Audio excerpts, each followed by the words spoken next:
Well, it's one for the money, two for the show. Need to get ready now, go, can't go, but don't you? 16 de agosto de 1977. Well, you can do anything over my El día frustration. que murió Elvis Presley. Don't be down, step in my face. A muy temprana edad logró conquistar el mundo, siendo el puente perfecto para que se amplificaran y se amalgamaran diferentes estilos que hasta ese momento estaban en puja por hacerse un lugar entre nuevos consumidores, el público blanco. A puro movimiento de caderas y con un marketing hasta el momento sin precedentes, logró despertar un furor que sigue vigente.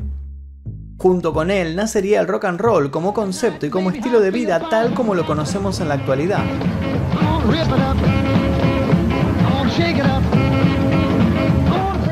Su impoluto jopo, su voz inconfundible, su talento innegable para la interpretación y una sensualidad única sobre el escenario y en las pantallas lo convirtieron en uno de los personajes más célebres, influyentes y controversiales de la cultura popular. Un personaje que pasó de ser ícono de la rebeldía a ser la representación absoluta del abandono y el sedentarismo.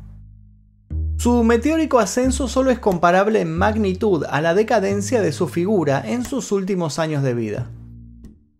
¿Qué fue lo que sucedió en esos meses finales? ¿Qué hay de esos rumores que dicen que en realidad su muerte fue una farsa? ¿El rey vive? Su último día había sido caótico, atravesado por una rutina impredecible, completamente sujeta a caprichos.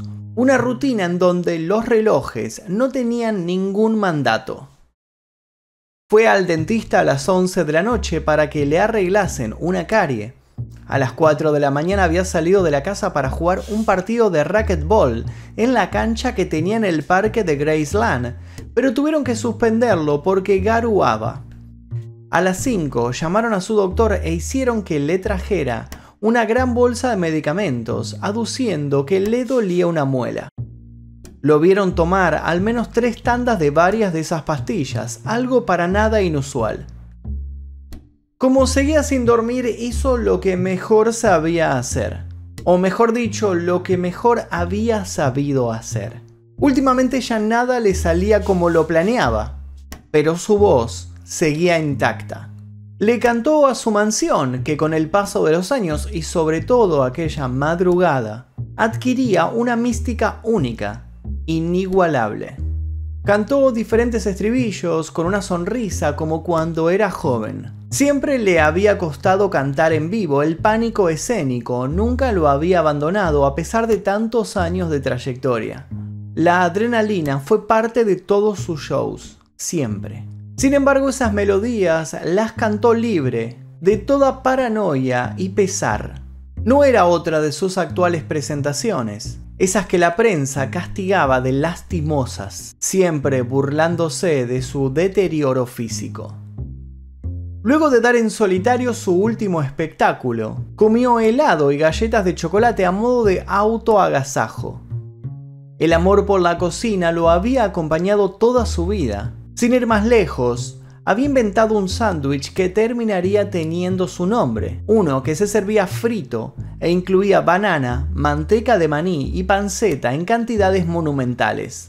Luego del eructo correspondiente fue hasta la cama, pero en lugar de por fin resignarse a acostarse, despertó a su pareja Ginger. Eran las 9 de la mañana. Ella lo miró desorientada, él le dijo que iría al baño a leer y que luego vendría a acostarse. Ella le dijo que no durmiera allí y volvió a conciliar el sueño. Esa fue la última vez que hablaron. Ginger lo encontraría a las 2 de la tarde. Había estirado un brazo para tocar a su compañero y se había percatado de su ausencia. Lo había llamado sin recibir respuesta. Se había acercado hasta el baño, aún algo dormida, pero con una alarma creciente en su pecho. Algo le indicaba que lo que estaba por encontrar no sería bueno. Y de hecho, no lo fue. Elvis, el rey del rock and roll, el que había sabido ser ese joven por el que multitudes de adolescentes habían gritado con frenesí, había muerto con su pijama dorado enroscado en los tobillos, con el rostro sumergido en su propio vómito. A su lado, un libro sobre espiritismo, tema por el que sentía particular atracción. Good evening. Elvis Presley died today. He was 42. Apparently it was a heart attack. He was found at his home in Memphis, not breathing. His road manager tried to revive him. He failed. A hospital tried to revive him. It failed. His doctor pronounced him dead at 3 o'clock this afternoon. La historia oficial acusó un infarto. Luego, se descubrieron otras cosas. Salió a la luz una adicción a drogas tanto ilegales como legales. El cóctel lo había destruido. Sus órganos estaban prematuramente dañados. Tuvieron que mover el cuerpo entre varias personas. ¿Cuál fue el último trono del rey? Un inodoro negro con incrustaciones de oro. Elvis Aaron Presley nació el 8 de enero de 1935, 35 minutos después que su hermano gemelo, Jesse Garon Presley, que murió. Sus padres no tuvieron más hijos, por lo que terminó siendo hijo único y entabló una relación muy estrecha con quienes lo engendraran, Vernon y Gladys. Nacido en el seno de una familia más pobre que modesta, el joven Elvis Presley se vio obligado a trabajar desde muy temprana edad. En 1938 sus padres perdieron la casa después de que se hallara a Vernon culpable de alterar un cheque, hecho que le costó 8 meses de prisión. Elvis y su madre tuvieron que mudarse a vivir a casa de unos parientes. Durante su estancia en el instituto, Elvis fue animado a participar en un concurso de canto tras haber impresionado a su maestra durante los rezos matutinos. En dicho concurso obtuvo el 5º puesto, y nadie vio en él algo particularmente sobresaliente. Quienes lo juzgaron ese día nunca imaginaron que ese niño parado en el escenario terminaría convirtiéndose en el solista con más ventas de la historia, sino que también terminaría nominado a 14 premios Grammy. Unos meses más tarde, Elvis recibió su primera guitarra como regalo de cumpleaños, a pesar de que su deseo había sido un rifle. De grande cumpliría su capricho y llegaría a coleccionar armas que disparaba utilizando cualquier pretexto. Sin ir más lejos, solía apretar el gatillo frente a la televisión si en la pantalla había algo que no le agradaba. En 1948 su familia se trasladó a Memphis, uno de los centros de la actividad musical del país. Cuando Elvis contaba con apenas 19 años, el productor Sam Phillips, que estaba en la búsqueda de un blanco que lo ayudara a extrapolar en la cultura blanca los ritmos que los afroamericanos estaban acostumbrados a interpretar, puso sus ojos en él. Sam era propietario de Sun Records y decidió editarle un single, aventura que luego lo llevaría a otra serie de rechazos y experiencias no tan positivas, hasta que se abrieron las puertas de un programa radiofónico de música country de mediano renombre. Cuando los radioescuchas se toparon con la voz de Elvis, quedaron consternados. Nacía una leyenda que ocuparía con el pasar del tiempo un lugar de privilegio en diferentes salones de la fama.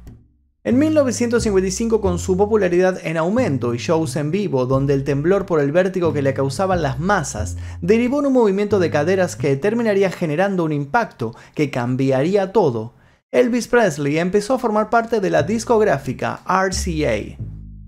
A él se unía una de las personas que tendría gran responsabilidad sobre lo que pasaría a futuro, su emblemático manager Tom Parker, apodado El Coronel. Según opinión de muchos y del mismísimo Elvis, nada hubiera sido igual sin él. El Coronel era inescrupuloso y eficaz a la hora de elaborar contratos. El de 1956 fue un año clave para la trayectoria de Elvis, gracias al tema Heartbreak Hotel, del cual vendió 300.000 ejemplares en 3 semanas y acabó siendo el primero de sus discos de oro. Al final de sus días acumularía 94 singles de oro, 3 EP también de oro y más de 40 álbumes también de oro. Sus apariciones televisivas empezaron a ser habituales y las cantidades ingresadas por estas alcanzaron cifras récord en la historia del medio. Now, ladies and gentlemen, yes, that's right, Elvis Presley.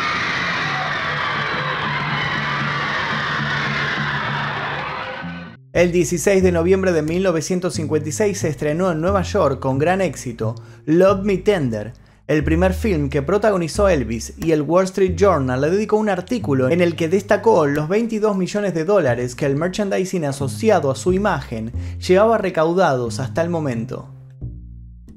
Esto era algo inaudito para la fecha.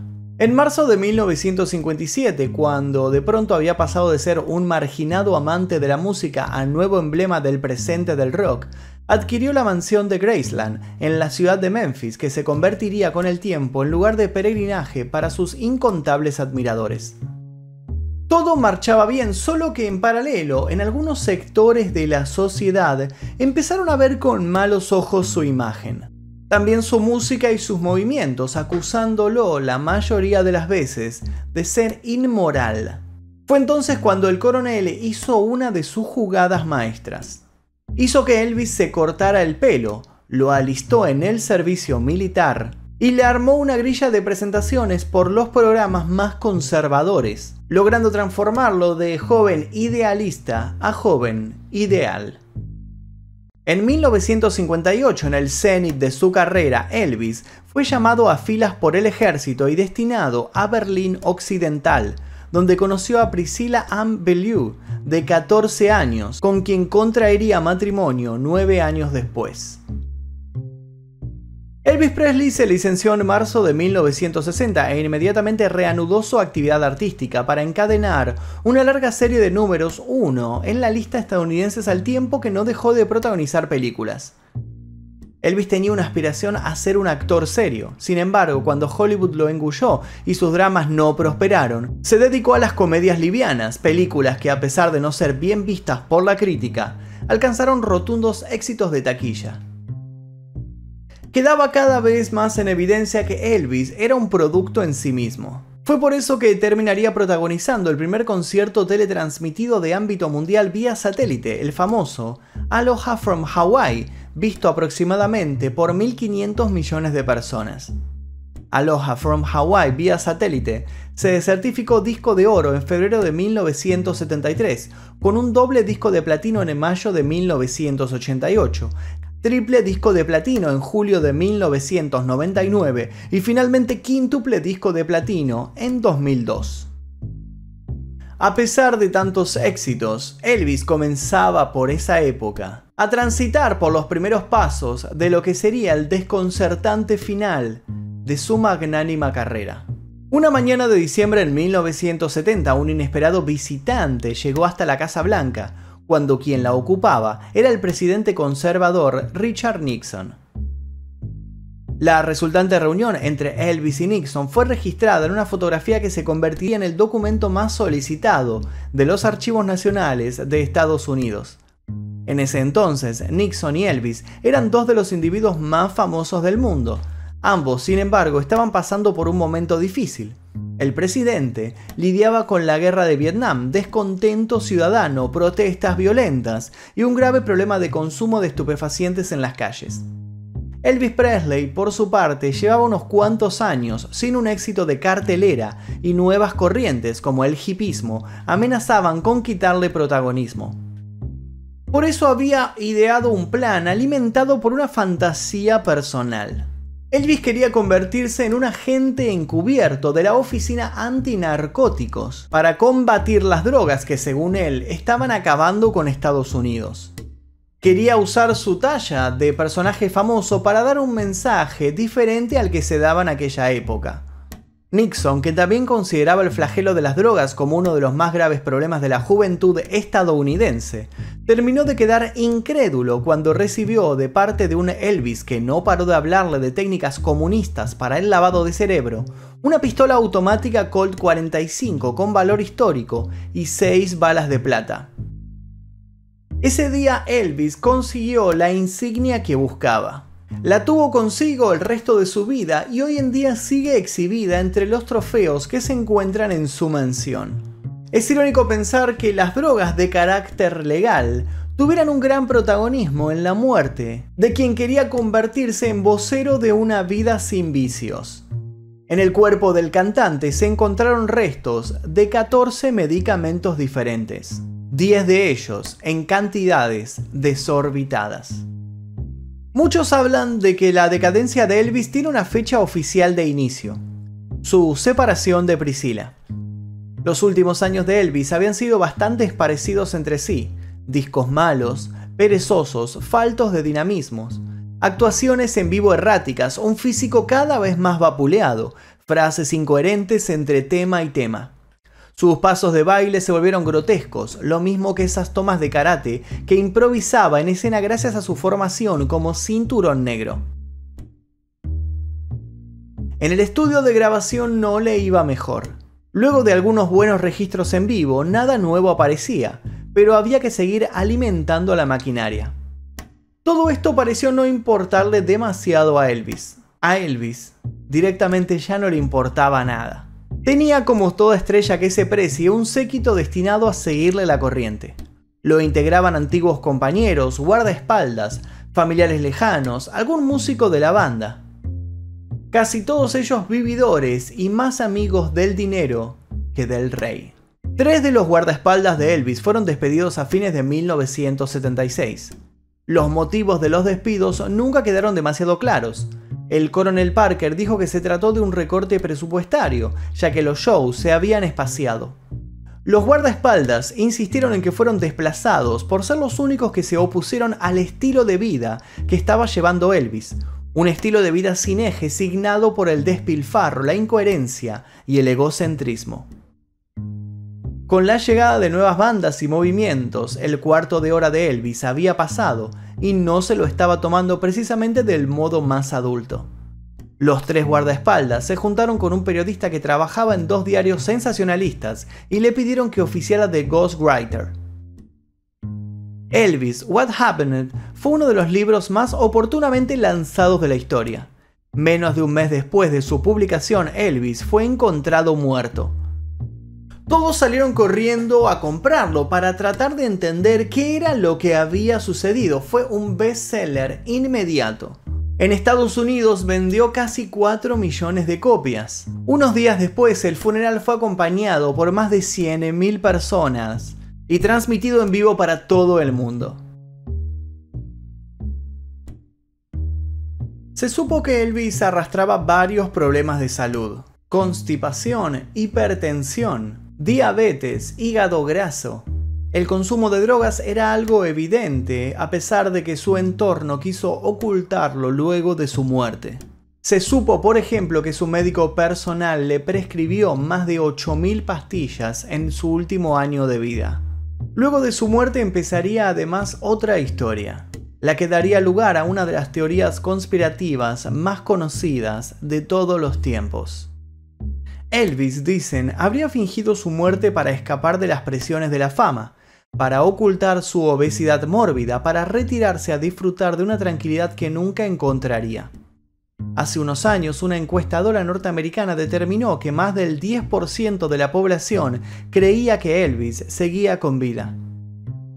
Internet solo ayudó a que esas teorías proliferaran. Sostienen que quien estaba en el féretro no era Elvis, que el ADN del cadáver no condice con el del cantante, o que fue visto en innumerables oportunidades en los lugares más recónditos del mundo.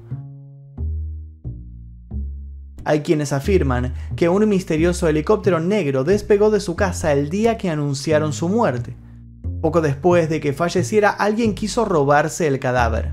Entonces, los restos fueron trasladados a Graceland. En esos meses apareció un cantante enmascarado llamado Orion con un registro vocal similar al de Elvis Presley. Muchos quisieron creer que se trataba del mismísimo Elvis portando una máscara. Una de las teorías más divulgadas últimamente dice que el 18 de agosto un hombre muy parecido a Elvis y llamado John Burroughs tomó un avión hacia Argentina y fue recibido por una limusina y 3 Falcons. Así lo recuerda un soldado que custodiaba la base militar del Palomar en el documental Elvis apareció vivo en Argentina. El registro asegura que el cantante se movía por la ciudad con el alias de Aaron Elvis y también da cuenta de una supuesta carta que le mandó a su hermano desde Buenos Aires. También se habla de una banda tributo a él, donde el líder fue interceptado por un grupo de paramilitares que lo metieron en un auto negro para hacerlo desaparecer. Según otra famosa teoría, todo se remontaría al día de su nacimiento.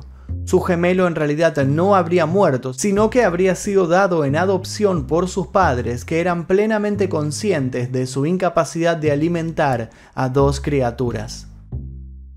Luego, un Elvis ya famoso habría muerto durante el servicio militar y las autoridades, ante el conflicto de hacer pública esta noticia, habían rastreado su historia personal y habían dado con su hermano, que a partir de entonces lo reemplazaría.